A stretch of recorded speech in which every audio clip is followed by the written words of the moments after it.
Lo que vamos a hacer ahora, mis amigos, es examinar la calidad del instrumento que hemos venido conociendo en este semestre.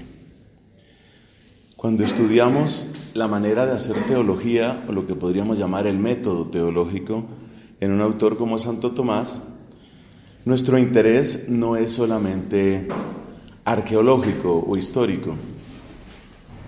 Acudimos a los datos que nos da la historia para volver también sobre nuestro tiempo. Estamos convencidos de que hay elementos, yo creo que numerosos, de la manera de argumentar y de hacer teología en aquella época que son necesarios y que son oportunos en nuestra época. Incluso me atrevo a decir más, me atrevo a decir que el olvido de algunos de estos elementos ha traído consecuencias en nuestra propia época. ¿Consecuencias de qué clase? Pues una que hemos mencionado varias veces es que tenemos una mezcla de miedo y de incapacidad para argumentar. Tenemos en general, ¿no? Esto varía de persona a persona, pero en general tenemos una especie de cobardía para contradecir, porque de inmediato la contradicción se interpreta como una especie de ofensa. Si usted ataca mis ideas, usted me está atacando a mí.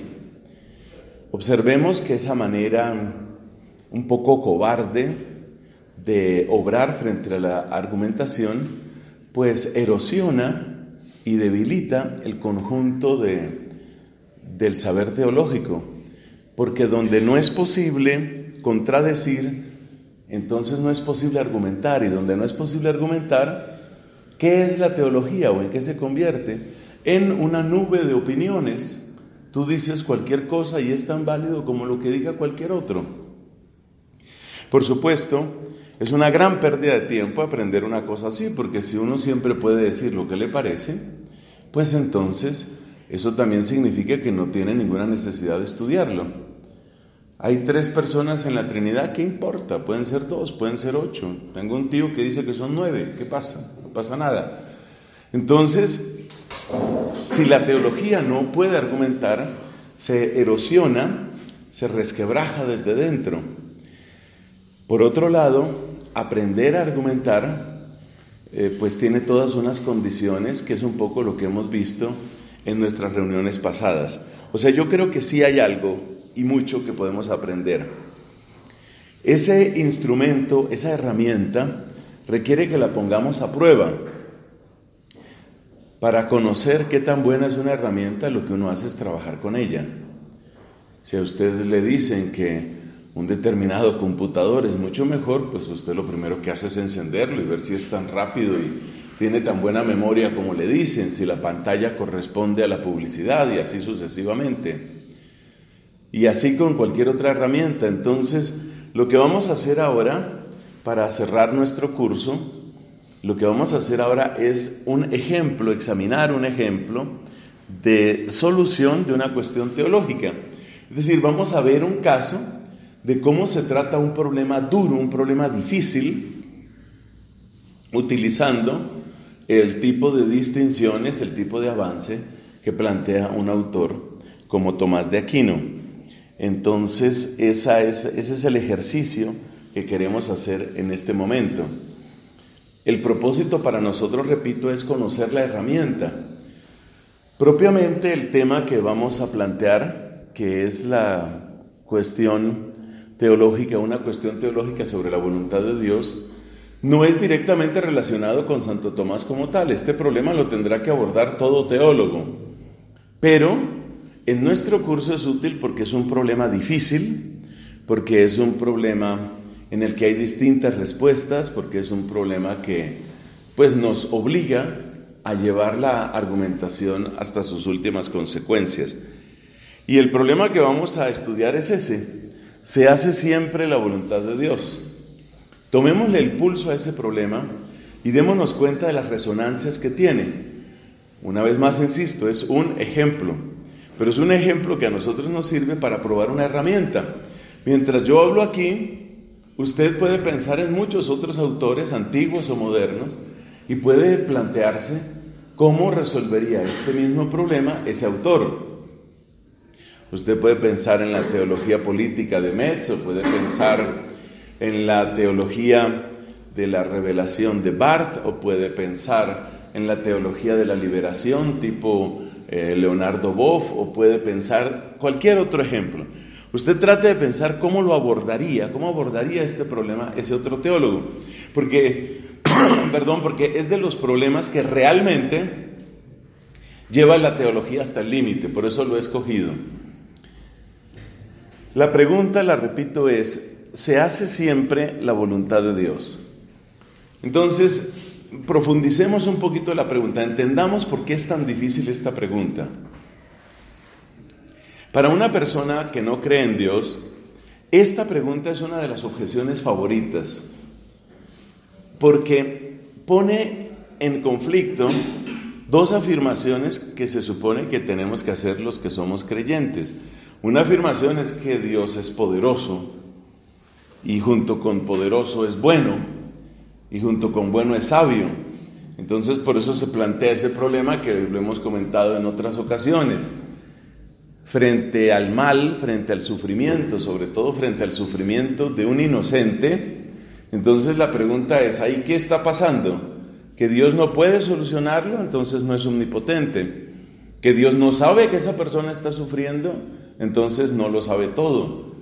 ¿Que Dios no ama a todas las personas, que tiene sus preferidos? Entonces Dios no es bueno.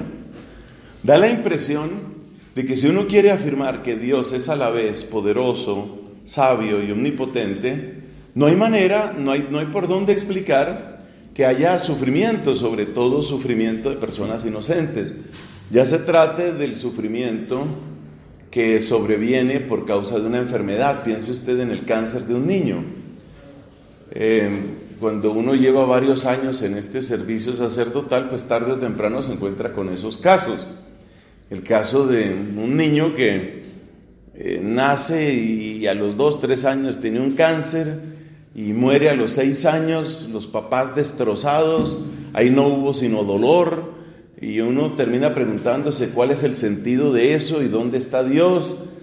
Ese es el tipo de connotación que tiene esta pregunta. Por otro lado, también se puede formular la misma pregunta en términos de la agresión o de la violencia. Sabemos que en muchas partes del mundo se presentan abusos, se presenta violencia. Ahora mismo estamos ante una de las crisis humanitarias más espantosas de los últimos años en Yemen. La situación de Yemen, yo creo que ya pasó de desesperada a peor. Es algo absolutamente inhumano. Apenas nos llegan unas fotos y nuevamente son inocentes los que están sufriendo. Hay un conflicto, no me pidan que lo explique porque no termino de entenderlo, un conflicto entre Yemen y Arabia. Hay bloqueo comercial, hay ataques, y literalmente lo que está sucediendo es una nación que se muere de hambre. Dicen que ya la crisis en este momento es irreversible para muchos yemenitas. Es decir, que aunque se firmara una paz en este momento, ya hay algunos que están irreversiblemente dañados en su salud y probablemente ya condenados a muerte.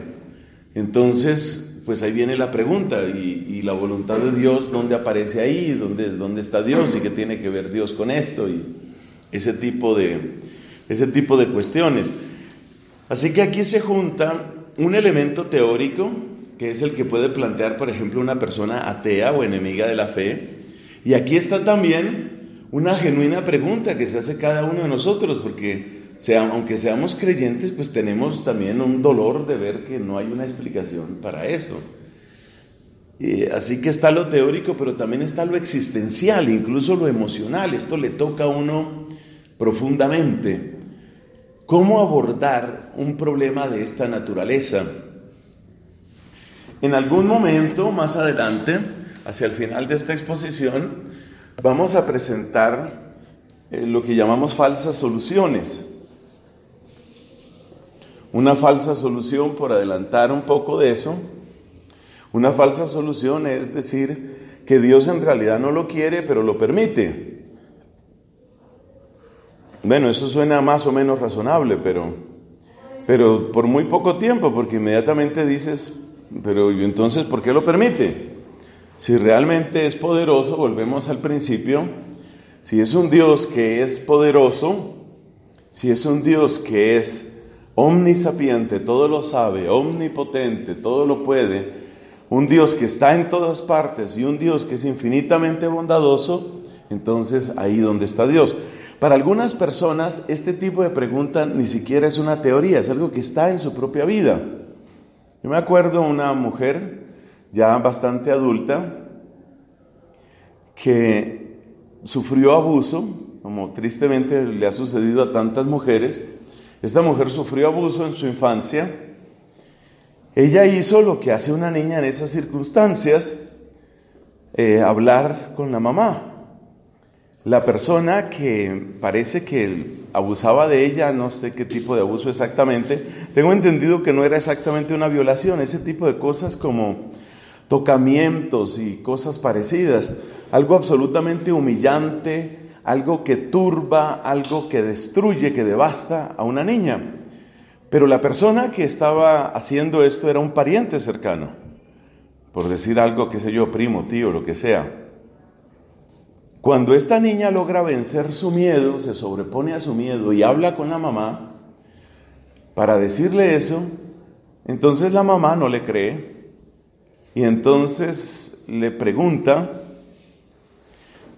no para creerle, sino para descartar las tonterías que está diciendo esta muchachita, entonces le pregunta que quién está haciéndole eso y ella, pues muerta de miedo, le dice quién es. Y entonces la mamá regaña a la niña y le dice, ¿qué son esas porquerías que tiene usted en su cabeza? ¿Cómo se le ocurre decir eso de su primo, de su tío, de lo que sea? Entonces, usted puede imaginarse el grado de daño psicológico que le queda a esta mujer, porque ahora queda manoseada, humillada, sucia desde su sensación de mujer, pero al mismo tiempo queda como mentirosa y regañada.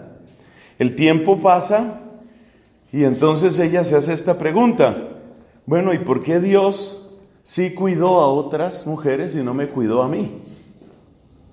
¿Por qué sí hubo para otras? ¿Por qué para otras Dios sí pudo ser un buen papá, como dice la gente que es, y conmigo no? Usted se da cuenta que eso es muy dramático, muy, muy dramático. Entonces, existen falsas soluciones que ya vamos a ver que no arreglan nada. Por otro lado, el hecho de que haya una solución, y esto quiero aclararlo desde el principio, no quiere decir que esa solución traiga toda la reparación psicológica o la reparación social que uno esperaría. Es decir, si nosotros llegamos a una explicación que puede ser perfecta y que puede ser completa, eso no quiere decir que esa explicación impide que esas cosas sucedan. Esto es algo que puede resultar decepcionante para algunas personas. Si nosotros explicamos por qué pasan algunas de estas cosas, eso no quiere decir que nosotros tengamos los mecanismos prácticos para impedirlo. Vuelvo al caso de la crisis espantosa en Yemen.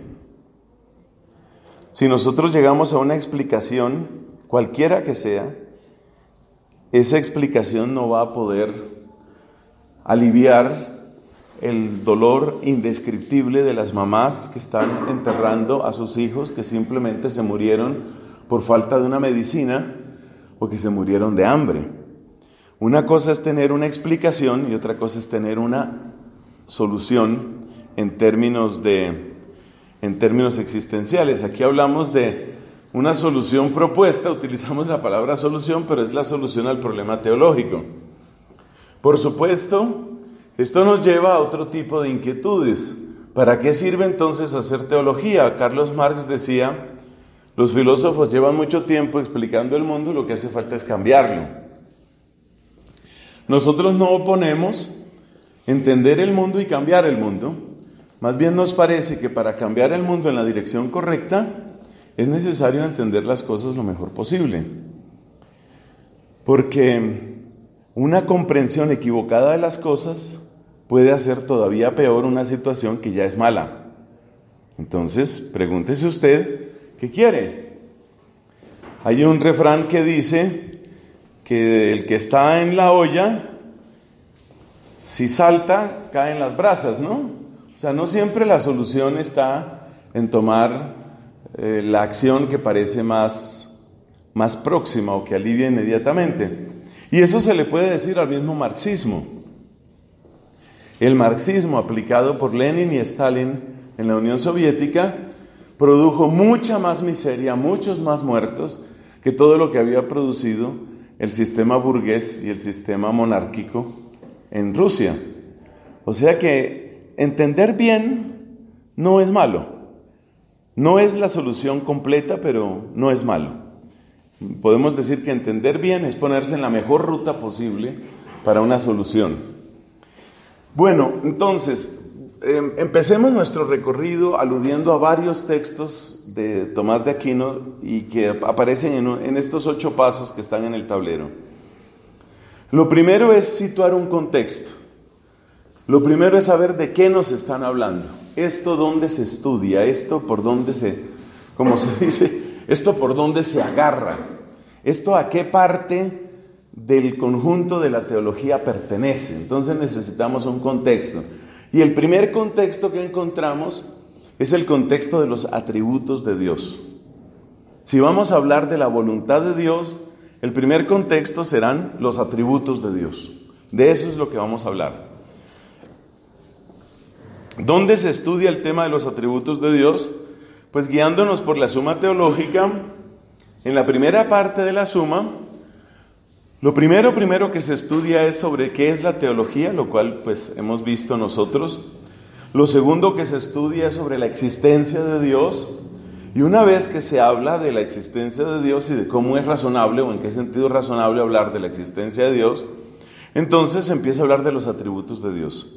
Atributos quiere decir cómo es Dios, qué podemos saber de Dios. ¿Y en qué se estudia? Y entonces pongámosle cifras a esto, pongámosle números a esto. Dentro de la primera parte de la Suma Teológica, las cuestiones de la número 3 a la número 26, todas esas cuestiones, eso significa pues 24 cuestiones. Esas 24 cuestiones tienen que ver con cómo es Dios. Veamos el tipo de cosas que estudia Tomás. La simplicidad de Dios, la perfección de Dios, la bondad, ¿qué es la bondad en general? ¿Qué es la bondad de Dios? La infinidad de Dios, ¿cómo está Dios en todas las cosas? La inmutabilidad de Dios, la unidad, ¿cómo lo podemos conocer? ¿Cuáles son sus nombres? ¿Qué conoce? ¿Qué ideas tiene? ¿Qué es la verdad en general? ¿Qué es la falsedad en general? ¿En qué sentido Dios está vivo? 19, la voluntad de Dios. Cuestión 20, el amor de Dios, justicia y misericordia en Dios, providencia de Dios, predestinación, el libro de la vida, el poder de Dios y si Dios es feliz o la felicidad de Dios. Es un estudio bastante grande. Eso es lo que típicamente se estudia en una materia que se llama misterio de Dios. Usualmente uno no alcanza a hacer todo ese recorrido, uno escoge algunos temas. Entonces, es ahí donde aparece, eso es lo que llamamos el contexto. El contexto va a ser los atributos de Dios. Ahí tenemos que situar nuestro problema. Yo creo que hemos acertado en ese contexto porque hay varias cosas que aparecen aquí. Por ejemplo, aparece la cuestión número 5, habla sobre la bondad en general. La cuestión número 6 habla sobre la bondad de Dios. Entonces eso nos interesa, porque dijimos que el problema se plantea en términos de un triángulo. Ese triángulo es Dios lo puede todo, Dios lo sabe todo y Dios es el máximo bien, el máximo amor. Y parece que de eso es de lo que se está hablando en esta parte de la Suma. Así, por ejemplo, Sobre la bondad en general está la cuestión quinta, sobre la bondad de Dios, la cuestión sexta, sobre la voluntad de Dios, ya dijimos, la cuestión 19, luego sobre el poder de Dios está el número 25, sobre el conocimiento de Dios está el número 14, o sea, estamos en el contexto apropiado. Ahí es donde se habla de este tipo de problema. Hay que hacer una aclaración entonces de vocabulario. ¿Qué estamos entendiendo?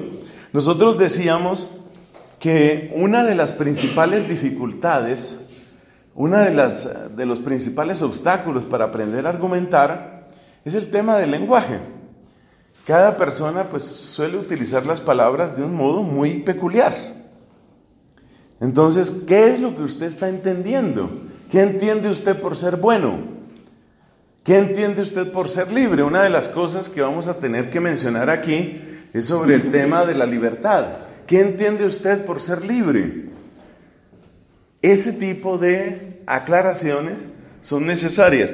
Entonces vamos a acercarnos, sin salir del primer punto, vamos a acercarnos un poco, por ejemplo, al tema de la bondad. Vamos a acercarnos al tema de la bondad para ver qué quiere decir, o sea, qué vamos a entender por bondad. ¿Qué significa ser bueno? Usted ha sido bueno conmigo, usted ha sido un buen amigo. ¿Qué significa eso? ¿Qué quiere decir? Este tipo de aclaraciones no sobra. Más bien, a mí me parece que en la época en la que estamos es todavía más necesario que en otras épocas. Porque resulta que en la época en la que estamos, muchas personas interpretan un buen amigo como aquel que está siempre de mi lado. Entonces, he decidido asesinar al presidente de la República. Mi amigo me dice, estoy con usted, yo le ayudo a conseguir un rifle de precisión para lograr su propósito. Entonces, para muchas personas, bueno significa lo que me apoya. Es una definición completamente subjetivista.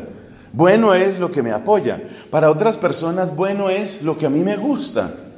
Para otras personas, bueno es lo que me sabe bien. Para otras personas, bueno es lo que me sirve para mis intereses. ¿Ve? Entonces, una persona que quiere ascender, por ejemplo, en un partido político, considerará bueno hacerse amigo de aquel que le ayuda a subir. Entonces, fíjate, hay una bondad de conveniencia, hay una bondad de placer, hay una bondad completamente subjetiva, hay muchos modos de bondad. Entonces, si no se hacen estas aclaraciones, en el momento en el que yo diga que Dios es bueno, seguramente alguien estará pensando, Dios es bueno si apoya mis intereses, lo que a mí me gusta. Entonces, como yo lo que quiero es sacar adelante este proyecto, yo llamaré a Dios bueno si Dios saca adelante ese proyecto conmigo. Pero si Dios me interrumpe mi proyecto, entonces eso no es bueno. Si yo te interpreto bondad como placer y como sentirme bien, entonces pues lo que me haga sentir mal no es. Lo que me haga sentir mal no corresponde a la definición de bondad. Entonces, veamos un ejemplo. Veamos un ejemplo. Para quienes están tomando sus apuntes, en la primera parte, cuestión quinta, artículo 6, para que usted vea cómo un autor de esta calidad va haciendo una especie de disección. Esto es como un cirujano. Va haciendo una disección y va diciendo, un momentico, vamos a ver qué entendemos. ¿Qué entiende usted por bondad? Porque tal vez usted dice, bueno, cuando yo digo útil. Hombre, eso es muy bueno. No, no es bueno, es útil. Es una cosa muy diferente. Usted dice, qué bueno. Y lo que está diciendo es, qué sabroso, qué dulce, qué placentero. Entonces, ubiquémonos.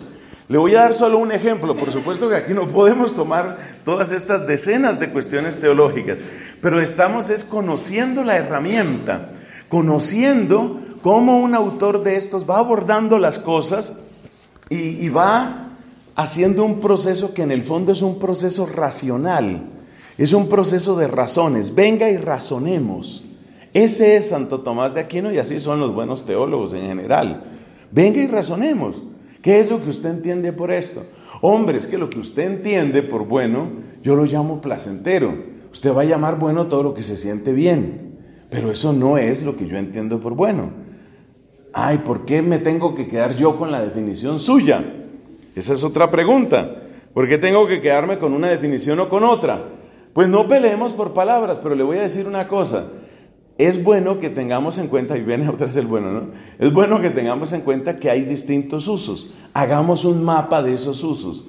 Eso es lo que hace Tomás de Aquino en la primera parte, cuestión 5, artículo 6. La pregunta ¿es o no es adecuado dividir el bien en tres? Fíjese, eso es muy típico de la persona inteligente, de la persona que argumenta. Clasifiquemos. Usted se da cuenta que una persona tiene baja capacidad de argumentación cuando quiere imponer su sentido. A toda costa quiere imponer su sentido, ¿no? Entonces usted dice, por ejemplo, ¿es bueno hacer un ajuste en el presupuesto? No, a mí no me parece ningún bueno porque eso va a incomodar a la gente o eso va a disminuir la calidad de vida de la gente. Pues hombre, va a tener unas restricciones durante un tiempo, pero el efecto por la inversión que se va a hacer, no me interesa, la gente se va a sentir mal, la gente va a protestar. Sí, puede que haya incluso protestas, pero mírelo a largo plazo, mire lo que esto significa. No, la gente se va a disgustar. La persona que no sabe argumentar, en el fondo lo que quiere es utilizar sus palabras como puños, o si no utiliza sus propios puños de sus manos, quiere utilizar sus palabras como puños para imponerlo sobre el otro. Entonces, una vez más, Suma Teológica, primera parte, cuestión 5, artículo 6. Veamos cómo aborda Tomás este tema de los distintos tipos de bondad. ¿Qué significa eso de ser bueno? Es un ejemplo. Dice, la división entre el bien honesto, útil y deleitable parece que es apropiada para el bien humano. Sin embargo, si se considera la razón de bien de forma más elevada y universal, encontraremos que esta división propiamente corresponde al bien en cuanto bien. O sea, él se pronuncia a favor de esa clasificación. Pues el bien es algo en cuanto es apetecible y es fin de la tendencia del apetito. Aquí está una cosa interesante. Efectivamente, el bien es algo que uno busca. Lo primero que uno entiende del bien es que es algo que uno busca. Entonces, dice aquí, el fin de la tendencia del apetito puede ser considerado en su comparación al movimiento del cuerpo físico. El movimiento del cuerpo físico termina definitivamente en lo último, y en su marcha a lo último también termina de alguna manera en los puntos intermedios, términos en cuanto que en ellos termina una parte del movimiento. El último término tiene que ser entendido bajo dos aspectos, como aquello a lo que uno se dirige, como puede ser un lugar a una forma, otro como reposo en aquello. Así, lo que es apetecido como medio para conseguir el fin último de la tendencia del apetito se llama útil. Entonces, ¿por qué las cosas útiles decimos que son buenas? Porque son metas volantes dentro de un camino, como van los ciclistas. Entonces, lo útil, ¿por qué es bueno? Porque hace relación a otro bien, porque me pone en el camino de otro bien. Luego, la palabra útil corresponde de alguna manera a un aspecto de lo bueno. Entonces dice, lo que es apetecido como medio para conseguir el fin último de la tendencia del apetito se llama útil, y lo que es apetecido como fin último de la tendencia del apetito se llama honesto, porque se llama honesto aquello que es apetecido por lo que es. Hoy no utilizamos la palabra honesto de esa manera. ¿Quién sabe cuál sería la palabra más apropiada ahí? Pero de lo que se está hablando es que cuando yo voy hacia un bien, hay unas metas volantes, hay algo que va en camino, y eso es lo útil. Y lo útil me lleva a lo que es bueno en sí mismo. Entonces ahí está la diferencia entre lo útil y lo honesto. Aquello en lo que termina la tendencia del apetito, es decir, la consecuencia de lo buscado, es el deleite. Fíjate cómo hace la comparación con el camino. Mientras voy de camino, me interesa el bien útil. Cuando llego, lo que estoy buscando es lo que él llama el bien honesto, el bien en sí mismo, mi objetivo. Y lo que yo experimento cuando llego a ese bien es el deleite. Entonces ahí está, útil, honesto y deleite. Lo útil, lo honesto y lo deleitable como características del bien. Es un ejemplo de cómo se hace este tipo de clasificaciones. ¿Qué está tratando de hacer aquí este hombre? ¿Qué está tratando de hacer? Está tratando de captar el universo semántico, ya que las personas asocian mucho lo bueno con lo útil y con lo deleitable. Entonces, ¿por qué o cómo se relacionan lo útil y lo deleitable con lo bueno? Y nos ha dado una respuesta. Llamamos bueno a lo útil porque me pone en camino hacia un verdadero bien. Luego llamamos deleitable a lo bueno porque eso es lo que yo experimento cuando lo poseo. Entonces hay tres definiciones de bueno: lo útil por el camino, lo deleitable cuando llego y el bien en sí mismo, que él lo llama el bien propio, el bien honesto. Tal vez las palabras que uno utilizaría hoy serían: el bien se clasifica en tres: el bien útil, el bien propio y el bien deleitable. Y si usted se da cuenta, no es una mala clasificación.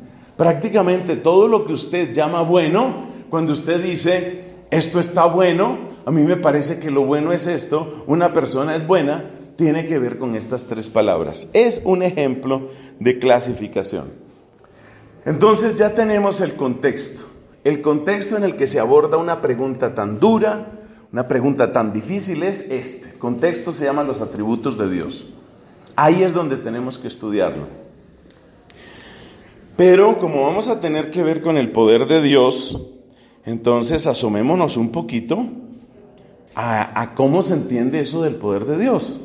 Porque resulta que el poder de Dios para muchas personas ha sido una especie de juguete en su cabeza.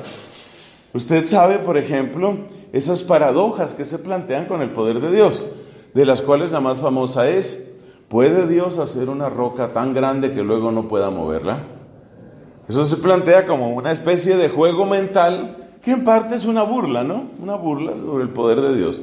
Entonces, la persona que habla así del poder de Dios, ¿qué es lo que está diciendo? Hombre, que en realidad nadie puede ser omnipotente, porque si fuera omnipotente podría ser todo tipo de rocas. Pero si es omnipotente y puede hacer todo tipo de rocas, pues que haga una roca tan grande que luego él mismo no la pueda mover. Entonces ahí se ve que o no la puede hacer o no la puede mover, luego no puede ser omnipotente. Cuando se llega a esa clase de paradojas, pues tenemos que darnos cuenta que se necesita también una aclaración, una distinción sobre qué es realmente el poder de Dios. Entonces dice aquí, veamos el artículo 2. ¿El poder de Dios es o no es infinito? ¿Qué dirá este hombre? Esto está en la cuestión 25. Primera parte de la suma, cuestión 25, y estamos en el artículo 2. ¿Es o no es infinito el poder de Dios? Mire, por ejemplo, que según la metodología que planteamos, ¿no? Usted recuerda, primero van las objeciones, que es el videtur quod, después viene el sed contra, después viene la respuesta, y después viene las respuestas a las objeciones. Yo realmente pienso que es un buen método, es una cosa muy honesta, es una cosa realmente muy clara. Entonces, por ejemplo, objeciones contra el poder infinito de Dios. Objeciones. Primera, según el filósofo Aristóteles en el tercer libro de la física, todo lo infinito es imperfecto, pero el poder de Dios no es imperfecto, luego no es infinito. Esa frase de Aristóteles yo no sé de dónde viene. Tendremos que ver qué era lo que entendía Aristóteles ahí, pero aquí aparece como una objeción. Segunda, todo poder se manifiesta en el efecto. De lo contrario sería inútil. Si el poder de Dios fuese infinito, los efectos serían infinitos. ¿Cómo es posible que Dios sea infinito y vemos un universo a medio hacer? Eso no puede ser. Entonces ahí aparece la segunda objeción. Tercera objeción. En el octavo libro de la física, el filósofo demuestra que si el poder de algún cuerpo fuese infinito, movería inmediatamente. Pero Dios no mueve inmediatamente, sino que mueve a la criatura espiritual en el tiempo y a la corporal en el tiempo y en el espacio. Luego su poder no es infinito. Entonces, ¿cómo hablamos ahí de si el poder de Dios es infinito?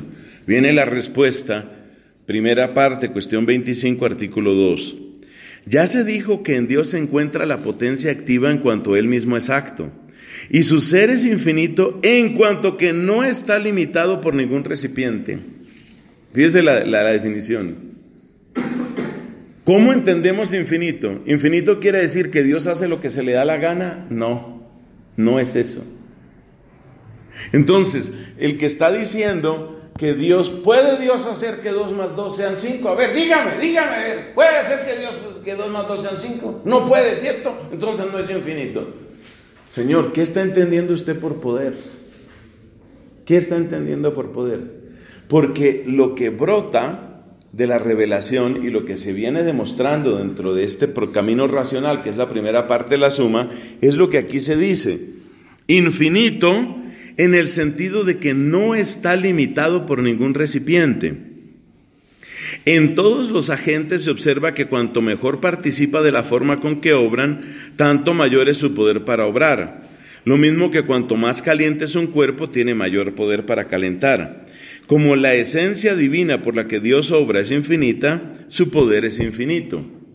Así es como aparece.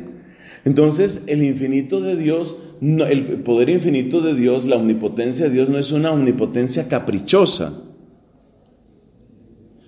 Veamos aquí este caso.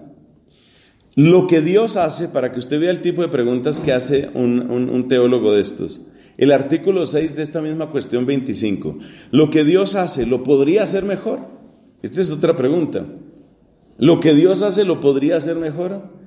Y usted se da cuenta para dónde va esa pregunta. Si Dios lo puede hacer mejor, ¿por qué no lo hizo mejor? Entonces no es infinito. Y si Dios no lo puede hacer mejor, entonces tampoco es infinito. Fíjese cómo al entrar uno en estas cuestiones, uno se da cuenta de una persona que ha pensado esto a fondo y que quiere que haya respuestas realmente racionales. Esto tiene muchas objeciones. Entonces mira cómo lo explica. La pregunta es, si lo que Dios hizo o lo que Dios hace lo podría hacer mejor. Por ejemplo, ¿qué tal una versión mejor de usted? Una versión un poquito, mejorarlo, ¿sí? Mejorarlo. No dejarlo ahí, mejorarlo, un tantico. Otros dicen, por ejemplo, con respecto al ser humano. Hay gente que tiene una lista larga de mejoras al cuerpo humano. Un cuerpo humano que sea más sano frente a las enfermedades, que no engorde tan fácilmente. ¿Cierto? Que no se ponga tan feo. Todas esas cosas. Entonces lo que Dios hace no podría hacerlo mejor. ¿Por qué Dios no lo hace uno más inteligente? Sería interesante que hubiera gente más inteligente.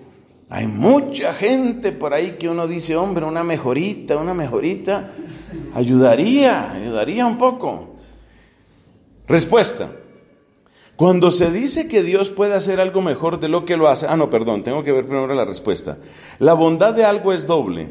Una, esencial. Como esencial al hombre es ser racional. En este sentido, Dios no puede hacer algo mejor de lo que es, aun cuando puede hacer que una cosa sea mejor que otra. Fíjese, esa calidad de argumentación. Hay una esencia. Veamos lo más simple todavía que con el caso del ser humano. Hay una esencia que es, por ejemplo, una silla. Una silla es una silla. La silla en cuanto tal es una silla. Pero resulta que yo no quiero una silla, yo quiero un avión. Entonces usted quiere otra cosa. Entonces la esencia de silla es una. La esencia del ser humano, el hecho de que haya este ser humano que tiene cuerpo y alma, esa esencia del ser humano, en cuanto tal, esa esencia es lo que es. Y está muy bien que sea lo que es. Ahí se aplica lo del Génesis. Vio Dios todo lo que había hecho y era muy bueno. Ahí se puede ver, sí, realmente es lo que es. Pero luego viene el segundo sentido. En este sentido, Dios no puede hacer algo mejor de lo que es, aun cuando puede hacer que una cosa sea mejor que otra. Como tampoco puede hacer que el número 4 sea mayor. ¡Qué ejemplo tan bonito! ¿Usted puede mejorar el número 4? El número 4 es lo que es. Pero es que el 4 no me convence, entonces vuelva a los 5, pero ya eso es otra cosa. Eso ya es otra cosa. Fíjese, esto es aplicar inteligencia para una distinción. Entonces, aquí estamos leyendo cuestión 25 del artículo 6 de la suma. Aquí estamos leyendo, Dios no puede. ¿Cómo así que no puede? Hombre, Señor, entienda lo que es lo que quiere decir poder en este contexto. Entonces, Dios no puede hacer que el 4 sea 5. No puede hacerlo. Dios no puede hacer que una silla sea un avión. Dios no puede hacer que un ser humano sea un ángel. No puede hacerlo. ¿Por qué? Porque Él mismo en su sabiduría, esa es la razón de fondo, en su sabiduría ha hecho esta distinción. ¿Y por qué hizo las cosas distintas? Eso también lo aborda por allá en otra cuestión donde dice, porque ninguna cosa es suficiente reflejo de lo que Él es. Entonces en la distinción las cosas van mostrando distintos aspectos de lo que Él es. Entonces seguimos. Hay una bondad que es esencial y la bondad de esencia no se puede cambiar. Esa bondad de esencia está bien como es. Usted tiene un gato, usted quiere que su gato sea un buen gato o que le destruya menos los muebles o lo que sea. Usted tiene un gato. ¿Se puede mejorar el gato? Pues sí, y obtiene otra cosa. Por ejemplo, si a usted le gusta más un tigre, pues entonces me imagino que usted que preferiría un tigre, pero eso es lo mismo que preferir el número 5 al número 4. Estas distinciones son las que liberan la cabeza, son las que hacen que uno se dé cuenta, oiga, ¿qué es de lo que estamos hablando? Luego, como se dice en el 8º libro de la metafísica, la adición de una diferencia sustancial en las definiciones es como la suma de una unidad en los números. Si yo quiero una silla, pero es que la silla que yo la quiero, no sé, como protegida y con alas y con un timón y unos motores. Señor, usted quiere un avión. Usted lo que quiere es un avión, usted no quiere una silla. Entonces, esa diferencia, por ejemplo, de si se puede hacer algo mejor, está relacionando poder y bondad, es absolutamente brillante. Y luego nos dice, la otra bondad es la que no es esencial, como es bueno para un hombre ser virtuoso o ser sabio. En este sentido, Dios puede hacer mejores las cosas hechas por Él. Hablando en términos absolutos, en cualquier cosa hecha por Dios puede hacer otra mejor. Hablando en términos absolutos. Pero ahora viene el punto, ¿y esto cómo se articula con la libertad de las personas? Ese es el otro punto, por eso le dije, estamos ante un problema serio de teología, este es un tema serio. Y si usted no cree que es un problema serio, vaya donde cualquier teólogo y plantéeselo. Y usted empiece a comparar cómo responden otros y cómo responde un autor como estos. Porque es que la mayoría de los teólogos que yo conocí en mi formación, yo también tuve 20 años, la mayor parte de los teólogos que yo conocí, las respuestas que dan es, por eso tenemos que luchar.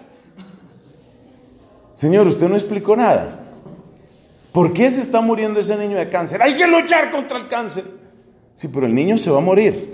El papá va a llorar. La mamá se va a enloquecer. Diga algo sobre eso. No tengo nada que decir. Bueno, entonces ya viene el punto. Ya tenemos el contexto, ya vemos cómo argumenta este señor. Sobre todo yo les pido lo de la claridad semántica. Es muy importante. Lo de la claridad. Porque es ahí donde se ganan o se pierden las discusiones. Mientras usted admita que la omnipotencia es omnipotencia del capricho, no hay nada que hacer. El que esté pensando en la omnipotencia del capricho, ahí no tiene nada que hacer en una discusión usted. Entonces pasemos a esto. Después de aclarar el contexto incluye universo semántico, pasemos a la parte de la existencia. No se me ponga nervioso que ya de aquí en adelante fluimos más, porque son varios puntos. Entonces el tema de la existencia. ¿Hay voluntad en Dios? Entonces nos vamos a la cuestión 19. Vamos a la cuestión 19.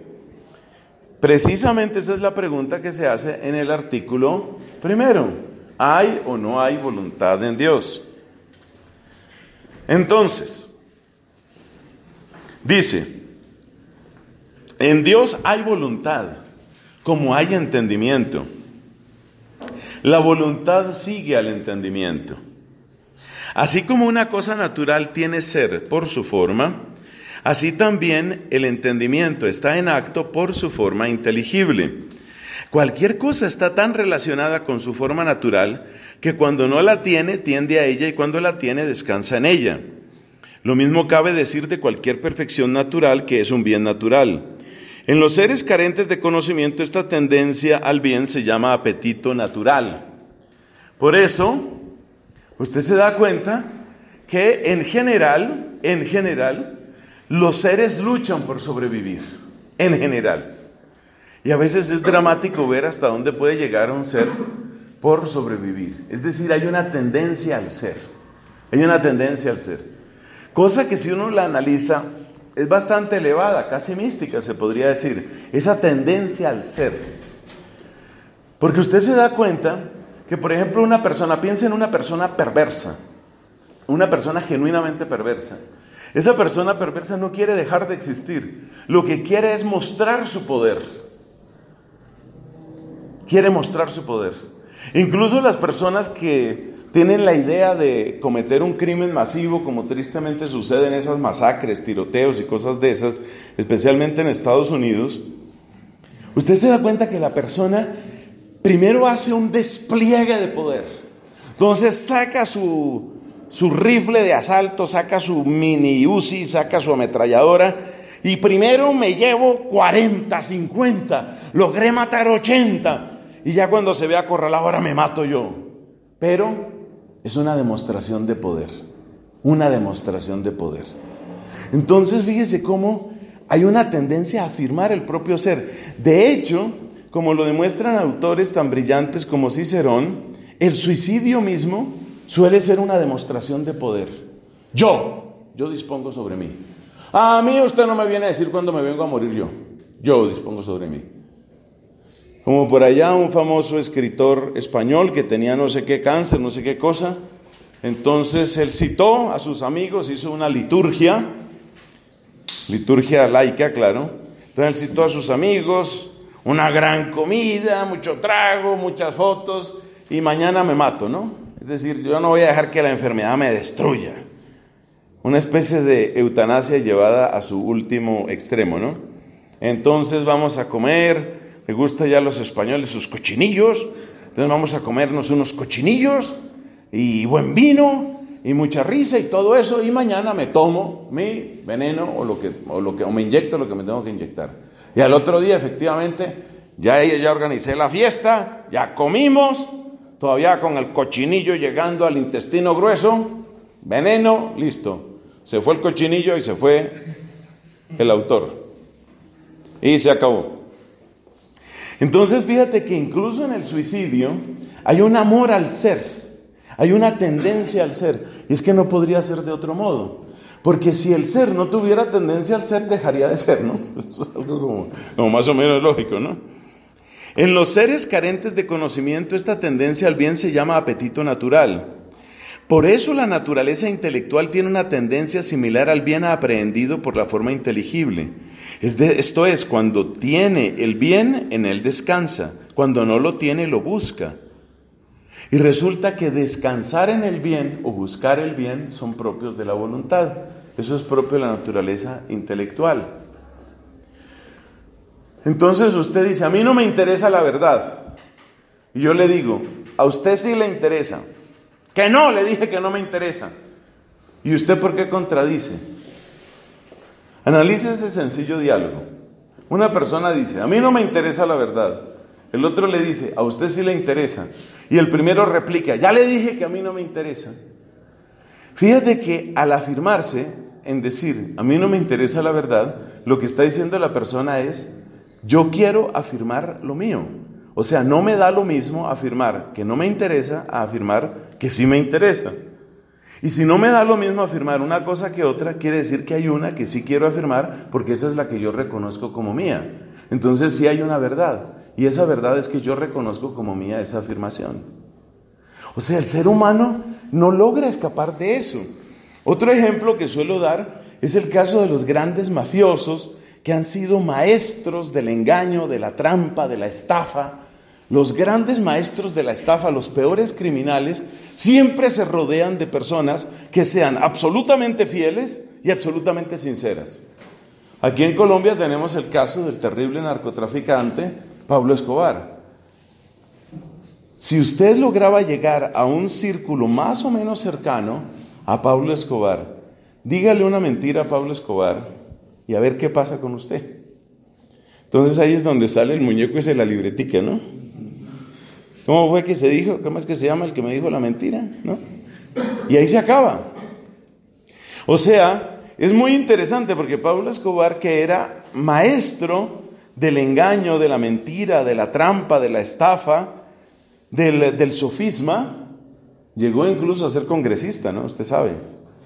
Pablo Escobar, que llegó a esos extremos, que era realmente un posgraduado, tenía doctorado en mentira, ¿de quiénes se rodeaba? Gente que le dijera únicamente la verdad. Y el día que yo lo pille a usted en una mentira, el día que usted me diga que ya hizo la vuelta y no la ha hecho, ese día usted primero sufre, y sufre mucho, y después lo mato. Entonces, realmente el apetito a la verdad es algo impresionante en el ser humano, y la buscamos con todas las fuerzas. Es algo que, a lo que no podemos renunciar. Entonces, bueno, ahí encontramos que sí hay voluntad. Ya tenemos el número 2. Tercero, ¿qué tipos de voluntad hay? ¿Qué tipos de voluntad hay?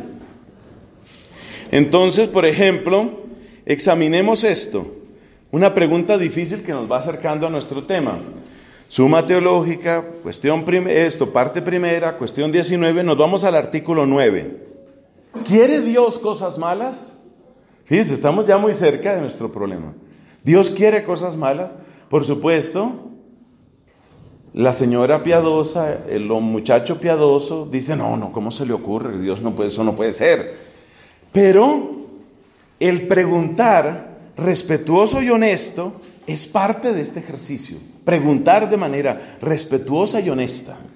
Esto es indispensable. Entonces, ¿sí quiere Dios cosas malas o no quiere cosas malas? Esta confusión la tienen, por ejemplo, algunos, incluso autores católicos contemporáneos, incluyendo algunos cuantos conservadores o de tendencia conservadora tradicional. Y es que dicen, no, Dios no puede querer nada que sea malo, por eso Dios no castiga. Imposible que Dios castigue, no, Dios no puede castigar, porque eso sería como querer un mal. Y querer un mal, no, eso no puede ser. Fíjese, ahí está. Ese es el punto. De las cosas que a mí me admira de estos autores medievales, no es solo Tomás, sino otros, es la capacidad de acercarse, yo digo como Moisés, con las sandalias quitadas, a pie descalzo, pero se acercan a las preguntas más bravas, más duras, más difíciles, las que parecen de alguna manera desafiar nuestra propia fe. Me acuerdo cuando estaba estudiando el Tratado de la Encarnación, donde pregunta Santo Tomás, ¿y por qué se encarnó el Hijo y no se encarnó el Espíritu Santo? Ese tipo de preguntas se atreven a hacer, pero siempre desde una honestidad intelectual máxima y desde un gran respeto, porque si respetamos a los humanos, pues mucho más a Dios. Entonces veamos esa pregunta, ¿qué tipos de voluntad divina hay? Dice aquí, como la razón de bien es la razón de lo apetecible, o sea, uno quiere las cosas en cuanto que son buenas. También el suicida busca algo bueno.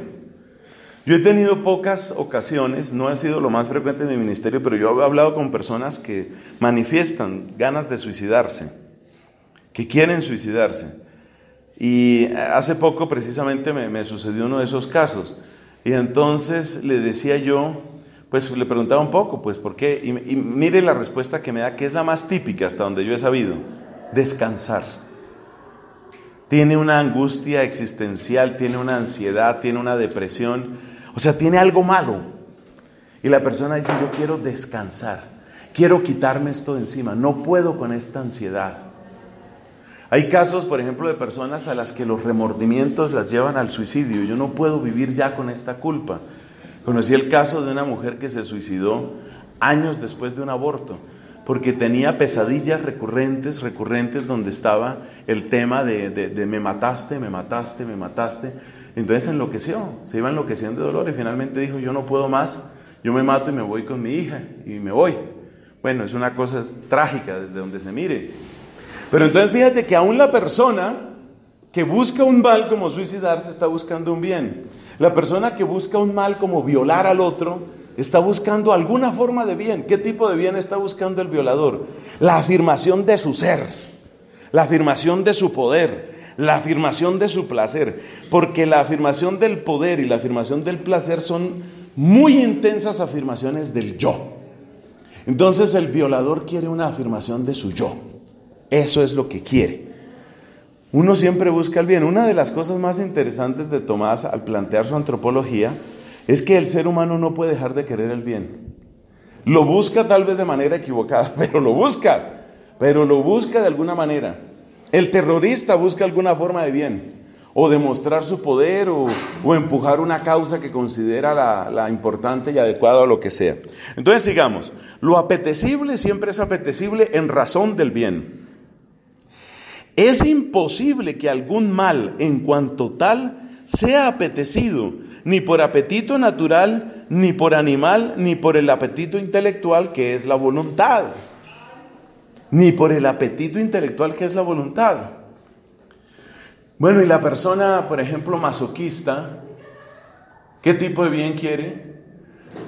En el masoquismo típico, que está relacionado con ciertos perfiles sexuales, en el masoquismo típico la persona obtiene un placer de eso. Le someten a un dolor o a una humillación, a veces va unido el dolor con la humillación, le someten a un dolor y la persona siente una excitación de eso. De ese maltrátame, destrúyeme, ¿no? Por eso el diálogo entre el masoquista y el sádico, maltrátame, y el sádico le dice mañana, ¿no? Entonces, en ambos casos hay una demostración, hay un bien que se está buscando, el masoquista está buscando un bien. Bueno, eso queda claro, pero algún mal es apetecido accidentalmente. Aquí empezó la solución.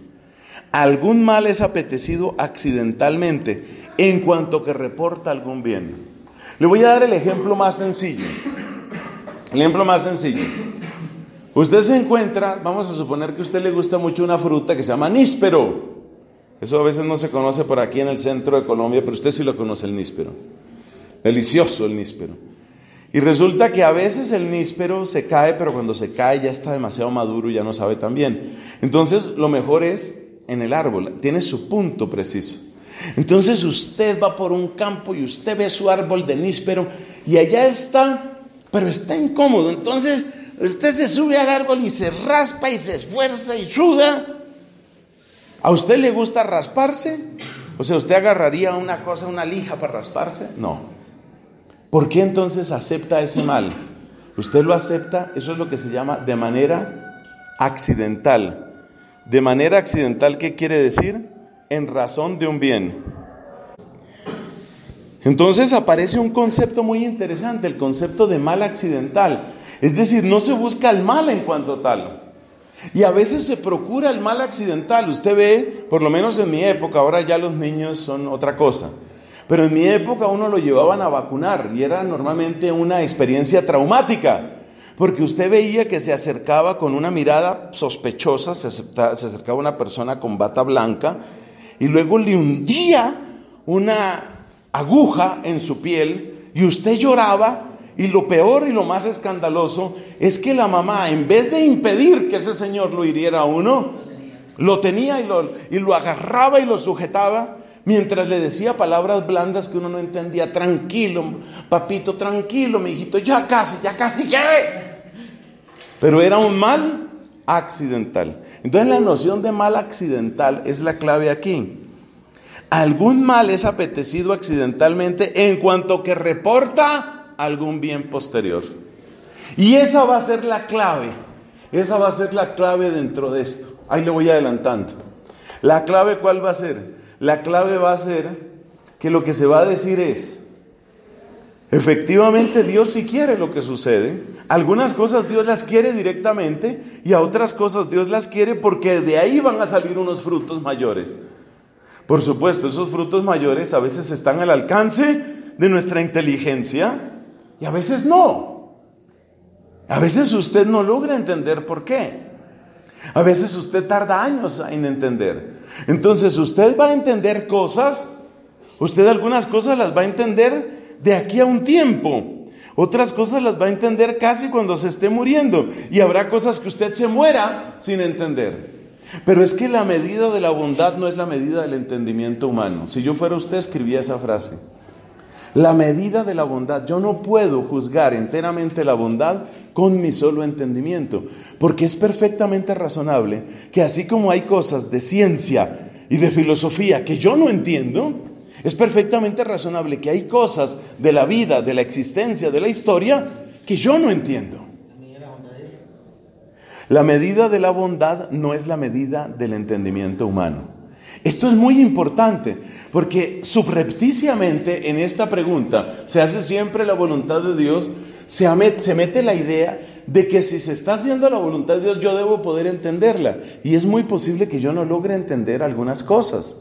Algunos bienes uno no logra entenderlos. Esto se nota particularmente en el caso de los mártires.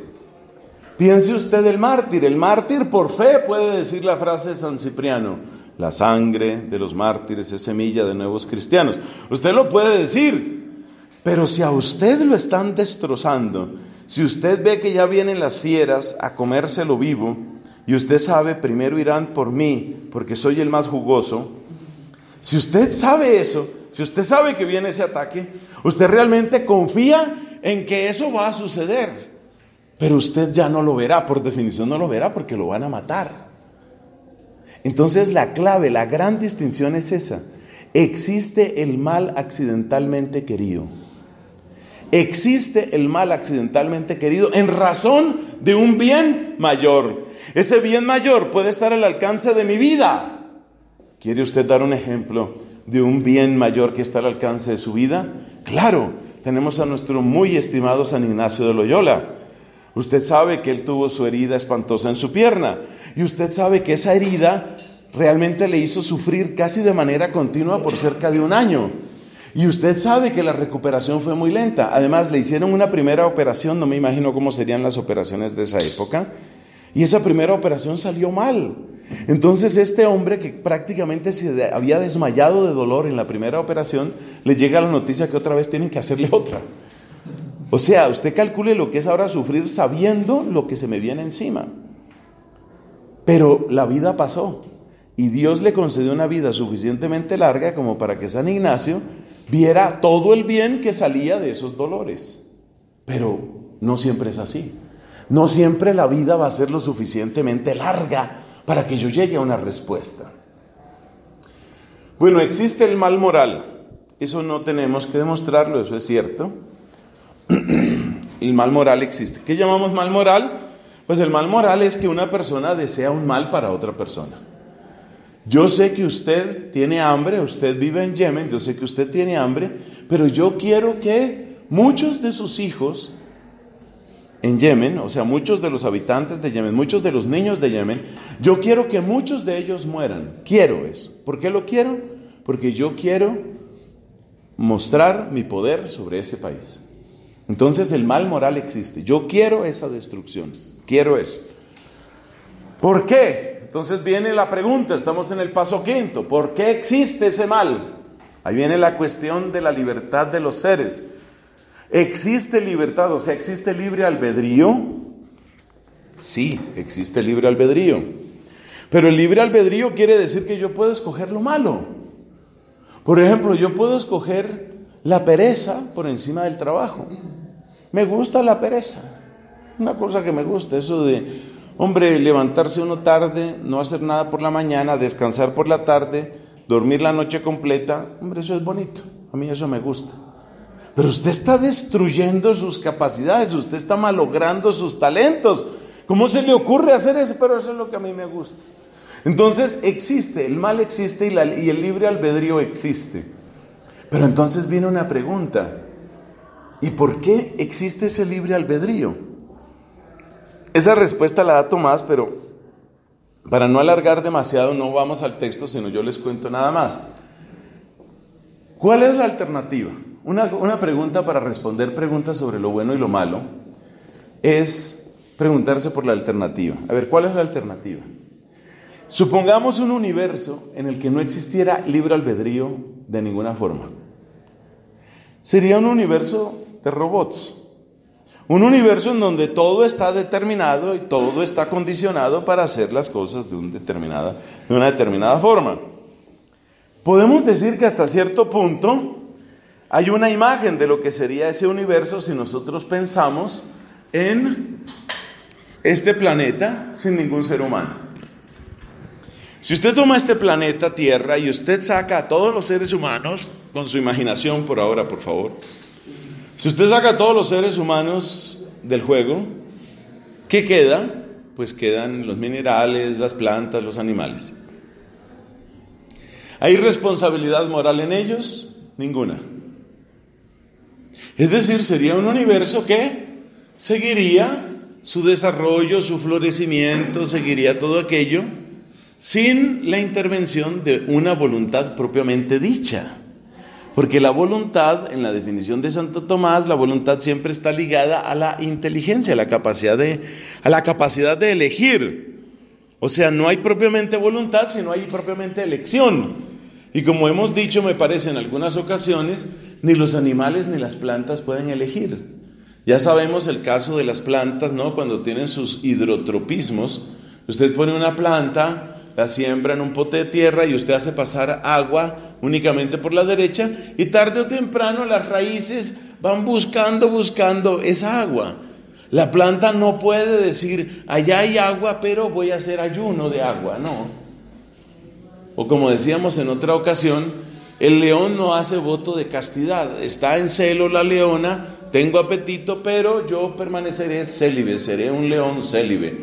Eso no existe. Están encadenados, están aprisionados en sus instintos. Entonces, la pregunta es, ¿queremos un universo de robots? ¿Queremos un universo donde todo sea automático? Nos damos cuenta que, en primer lugar, es un poco, llamémoslo así, es ontológicamente muy chato, muy bajo ese universo. Pero sobre todo hay un problema mayor, y es que en ese universo nadie amaría realmente a Dios, nadie le daría la gloria realmente a Dios. Es decir, la manifestación del ser divino sería infinitamente pobre en ese universo de robots, porque resulta que es absolutamente grandioso cuando una persona humana que podría no creer, cree. Y sobre todo cuando esa persona humana pone en obra su propia fe y a través de su amor, a través de su esfuerzo manifiesta su amor.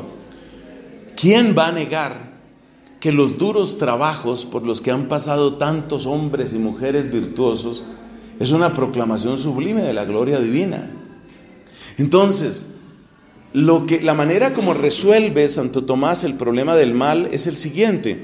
Dice, yo lo traduzco aquí en mi lenguaje, dice de esta manera: dime qué prefieres. ¿Prefieres un universo de robots donde no hay genuino amor a Dios?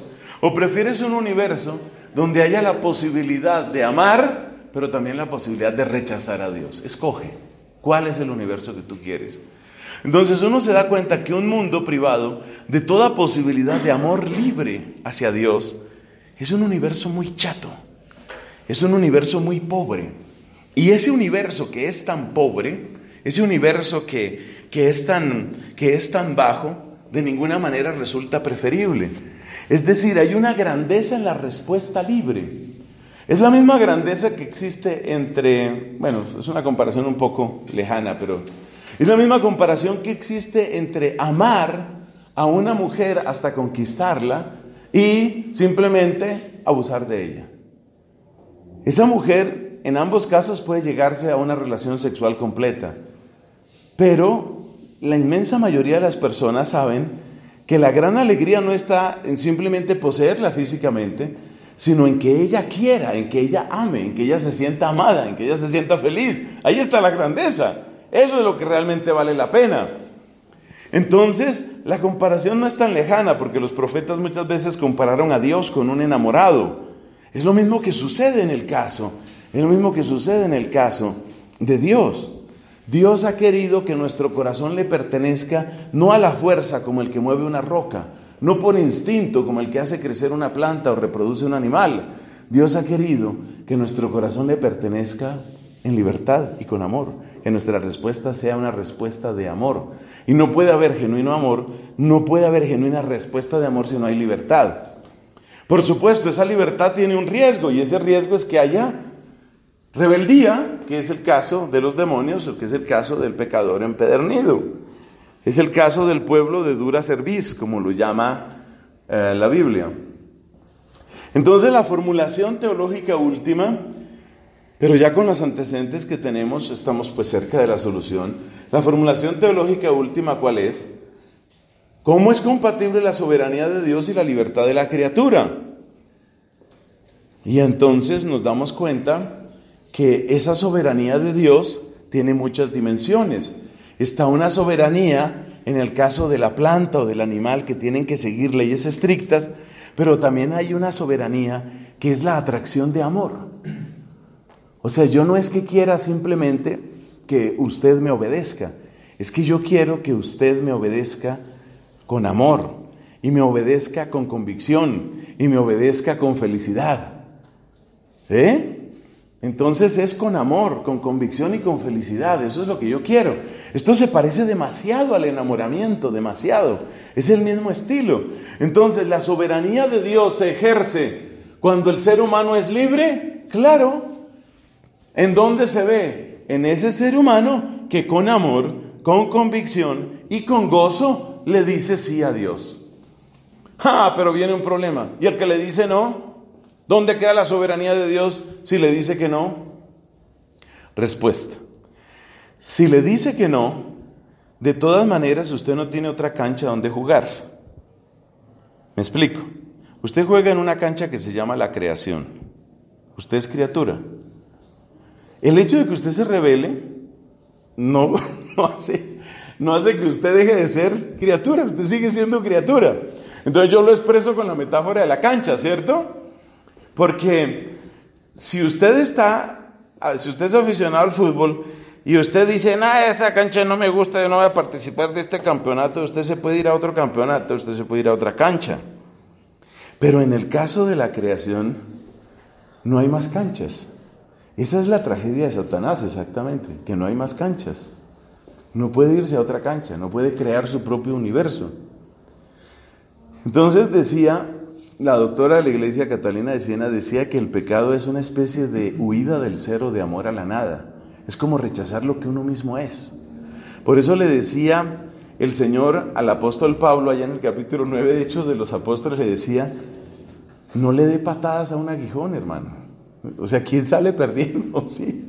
No le dé patadas, usted se destruye a sí mismo, porque en usted hay apetito a la verdad. Si usted me rechaza a mí, yo no voy a perder, el que pierde es usted. O sea, usted frustra su propio apetito. Usted frustra su propio apetito. Usted frustra su bien mayor. Usted frustra su máxima capacidad de desarrollo. Usted entra en contradicción con usted mismo y usted tiene que luchar todo el tiempo contra usted mismo. Usted es el que está perdiendo. Todo eso es lo que quiere decir la metáfora. No hay otra cancha donde jugar. Usted se rebela contra Dios y usted sigue en la cancha. Y de la experiencia que usted tiene de las consecuencias de su rebeldía, o sea, del mal ejercicio de su libertad, esas consecuencias, ¿a dónde van a parar? Pues esas consecuencias van a caer sobre usted mismo. ¿Y eso cómo se llama? Justicia. Entonces, la gran respuesta de Tomás al tema de cómo se articulan la soberanía de Dios y la libertad de la criatura es que si la criatura en su libertad le dice sí a Dios, entonces Dios reina como amor. Y si la criatura le dice que no, Dios reina como juez. Esa frase es bonita. La dice mejor cuando estudia la providencia. Estudiando la providencia, dice Santo Tomás, que el que huye de Dios por rebeldía, cae en Dios por justicia. Entonces, ¿cómo funciona la soberanía de Dios en las criaturas libres? Fíjese el tamaño de preguntas que ya estamos haciendo, para que usted vea el poder de estas herramientas. ¿Cómo se da la soberanía de Dios en las criaturas libres? Porque la soberanía de Dios en las galaxias y en los leones y en los arroyos, esa es fácil. Pero ¿cómo se da la soberanía de Dios en una criatura libre? Respuesta: si la criatura le dice que sí, la soberanía de Dios es amor. Amor que se convierte en que la criatura le obedece con amor. ¿Cómo fue que dijimos? Amor, convicción y felicidad. Ahí se muestra la soberanía de Dios. Entonces usted mira, por ejemplo, una Teresa de Jesús y dice Teresa de Jesús: ¿qué mandáis hacer de mí? Esa es la frase famosa de Teresa: ¿qué mandáis hacer de mí? Es decir, aquí estoy, te amo tanto que lo que tú quieras mandarme, lo que tú quieras hacer de mí, dadme guerra o paz crecida. Sea guerra, sea paz, sea salud, sea enfermedad, sea trabajo, sea descanso, sea aplauso, sean insultos, lo que sea, ya del todo me rendí. ¿Qué mandáis hacer de mí? Es decir, ¿cómo se muestra la soberanía de Dios ahí? Por amor. Y el otro dice: pues yo me rebelo. Ese se llama Nietzsche, ¿no? Yo me rebelo, yo voy a escupir, tráigame una Biblia que voy a escupirla aquí, voy a patear crucifijos, se va a maldecir a Dios, y Dios se murió. Con eso logró irse a otra cancha. No hay más canchas. Usted sigue jugando en la misma cancha. Entonces usted experimenta sobre usted mismo. Entonces si usted huye de Dios como amor, usted se encuentra con Dios como juez.